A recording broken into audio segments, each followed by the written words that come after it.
Well, time for us to get our guests on the show and all their and their opinion on the match.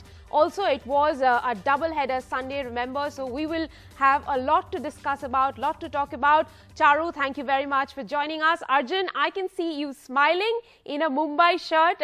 Naresh Mansukhani also joins us, and so does Ashok Bhudia for the first time on the broadcast. He joins us from the UK. I know you are a Delhi fan, not a happy result tonight. But Charu, let me start with you. The last over that Mumbai batted, would you say it is not reflective of Mumbai's dominance? 10 runs came off that over.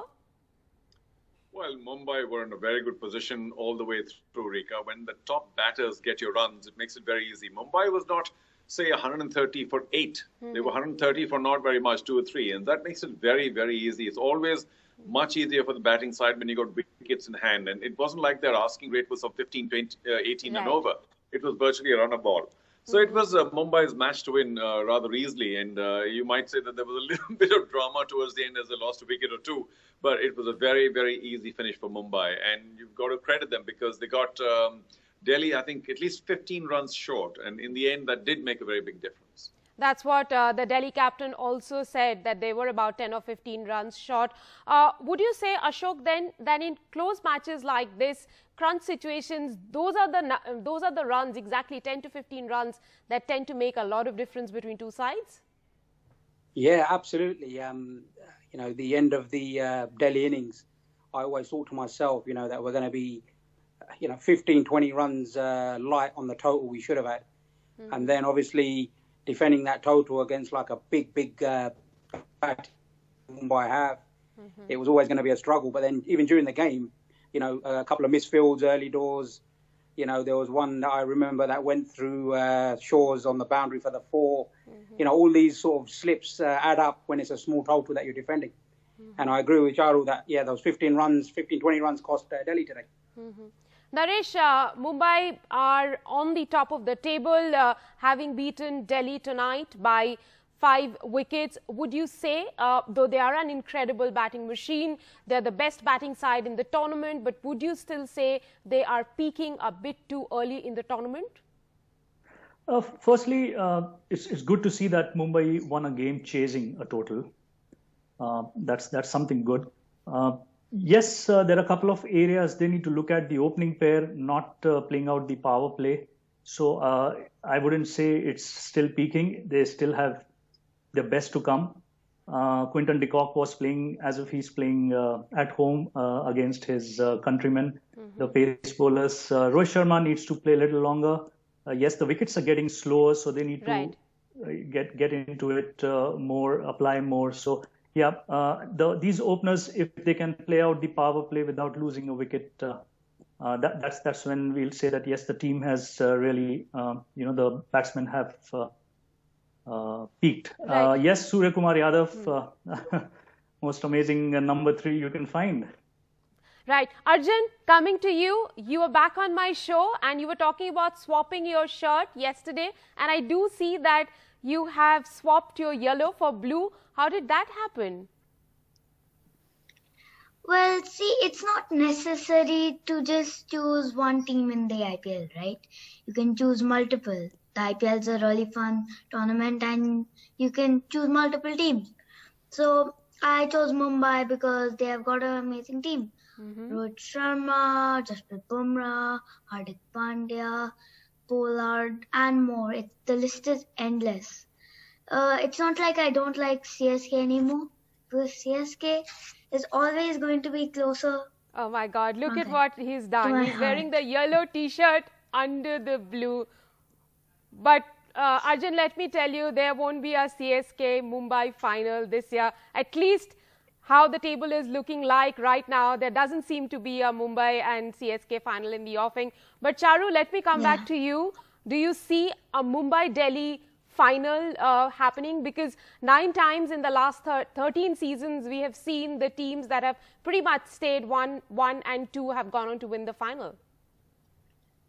Well, that's very possible, yes. In a sense, we've already seen the trailer of a possible final. But I think KKR are not completely out of it. There are a couple of other teams. And remember the kind of knockout schedule that the IPL has, with any team able to actually get to the final, if you make the final four because of the second chance. It could be any team really, but Mumbai does once again look very strong. At the beginning of the IPL, I'd made a point in saying that it'll be nice to see a new champion. Well, in that regard, I hope that Delhi finally make it because I haven't won a title yet. But there are a couple others. KKR may still make it. And of course, there's a very strong fight for the fourth spot already. But, my heart goes out to another terrific team. Punjab started out so well and you thought Kings 11, maybe this is your year. Batted so well, but they are now, unfortunately, completely out of it unless they win every single match hereafter, which is never easy with the kind of pressure. They may play spoilers for other teams, but they are out. CSK also, despite Arjun wearing that yellow shirt inside. Arjun, I got bad news for you. I don't think it's going to happen for them. They might not make the final four. But it's still a very interesting battle for number 3 and 4. And, once you get to the knockout, truly, we keep saying this, but it's true. Anything can happen. But Mumbai, looking very strong once again because they've got a nice all-round side. Delhi, you say a much better bowling side, but they've got a pretty good batting side as well. They didn't do too badly today. Just a few runs short. Ashok, Delhi are perhaps the best bowling side in the tournament. That's what everyone's talking about. But would you say that they are lacking a good quality Indian leg spinner? Amit Mishra, he did not go on to take many wickets in the tournament, but he did keep the batsmen, tied down. So would you say that is one area that Delhi is lacking right now? I'll have to agree with you. Yeah, IPL is such a format that, we've seen in all teams, any quality leg spinner, wrist spinner always is going to be in the game and he's always going to be there for the captain to go for. Amit Mishra, yes, he never got wickets as much as, we'd like, but even him having him in the team, the variation and, the surprise element he brought, I think Delhi are going to miss. That's going to be the difference between Delhi progressing maybe to the final and even winning. And them not. I think that leg spinner is going to be a big problem. Well, Naresh, while we are talking about those 10 or 15 crucial runs Delhi didn't have today, would you say Marcus Stoinis's wicket at that time was crucial? And had he stayed on, he could have added those many runs to Delhi Capital's overall, runs they made today? Absolutely. That was a very, very crucial breakthrough Mumbai Indians got, the run out. And post that, only 35 were scored in the death overs of 4 overs. So Trent Bolt and Bumrah capitalized on that partnership that was broken with that run out. So definitely that was, I would say, a big turning point where Mumbai Indians felt, yes, 162 is not out of hand. Arjun, coming back to you, how did you enjoy the performance of the young players today? We've seen fabulous performance again from Ishan Kishan. Also, in the first match of the day, we saw how Paran Riyag and also Rahul Tewatia played. So, Surya Kumar and Ishan Kishan, today they hit all kinds of shots, but sometimes they hit pretty old and sort of boring shots, what my dad calls traditional. So it's basically like the sweep shots, the cover drives, not the cheeky shots, like the shots that go over the wicketkeeper or the shots that you just tap and it goes away for 4. I'm not saying that those shots aren't good. Like Rohit Sharma, Virat Kohli, MS Dhoni, they all play those kinds of shots. But I'm just saying that what you expect from the youngsters is the very cheeky shots that get more runs. Right. Charu, coming back to you, I was just going through a stat that players with fewer than 10 India caps or uncapped players have won most number of Man of the Match awards. They have won 9 Man of the Match awards so far, and we've finished 27 games in the tournament, almost to the halfway stage. Would you then say that this has been the best IPL for the young performers? Well, just before that, though, back to the Delhi match, you mentioned the absence of Amit Mitra. For this particular match, let's also not forget the absence of Rishabh Pant, because not only did they lose sort of a fine batsman and a wicketkeeper, but they also had to lose another spot for their overseas players because the wicketkeeper that came in also took an overseas spot. So Delhi were particularly hard done today. But back to your point, yeah, it just shows why India is the new world superpower in the game, because every second youngster coming through the system is good enough to be a match winner of the IPL. With that kind of a pressure and that kind of a caliber, these youngsters are coming through and winning man of the match awards. Now, we know it's not an individual game, it's a team game, but yet, you know, there are individual performances that shine. And these guys have done excessively well. Just like I might quickly go to the Australian women. They've got a record streak going in one-day internationals. Right. And why is that? Because, yes, they're good enough, but also because the WBBL has spawned any number of young Australian girls as new stars. So similarly, the IPL will once again continue to create this massive production line of at least white ball cricketers in India. And it's great to see the youngsters taking the responsibility, because ultimately it's all about handling pressure. And there's no greater cauldron of attention than the IPL. So for them to do well in the IPL, and that too away from India without much local support, fantastic. Naresh, let me come to you and ask you about one particular player of your side, Quinton de Kock. He was late to come to the party, but today, while he scored 53 runs, Surya Kumar also scored 53 runs, but he made it look like he was batting on a different pitch altogether, and there was just unreal hand and eye coordination.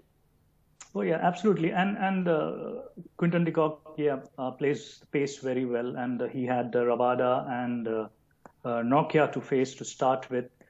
He's more comfortable with that. Yes, Ashwin did well. He was a bit watchful against Ashwin. But yeah, Quinton de Kock was just enjoying his batting, and that's where you feel a little bad, you know, the way he got out. That shot could have been avoided. So is the case with Surya Kumar Yadav. This could have been an easy 8-wicket win, honestly. Right. Well, Arjun, before we close out the discussion, I will have to ask you, what is now your message for Rohit Sharma? I don't think your messages have gone through to MS Dhoni, by the way. Well, my message to Rohit Sharma is, thank you for winning the match, Rohit Sharma. Dhoni is not listening to my requests. I'm really happy that he is. Yes, Arjun's a very clever young fellow, because I'm sure he has all 8 team shirts and he's going to keep wearing one on top of the other and see how it goes. Incredible, because this young man is. Yes. It's kind of like when Dhoni was captain of the India-Afghanistan match, he made the match tied. And in the final, what happened was Rohit Sharma was the captain and he actually won the match. So thanks, Rohit. Well, he's thanking Rohit once again for this win. Well, there were 2 matches today. It was a double-header Sunday. And interestingly, in both the matches, the teams that won, they won by 5 wickets. Thank you very much, gentlemen, for joining me on the show. Thank you, little Arjun, for being here with us tonight.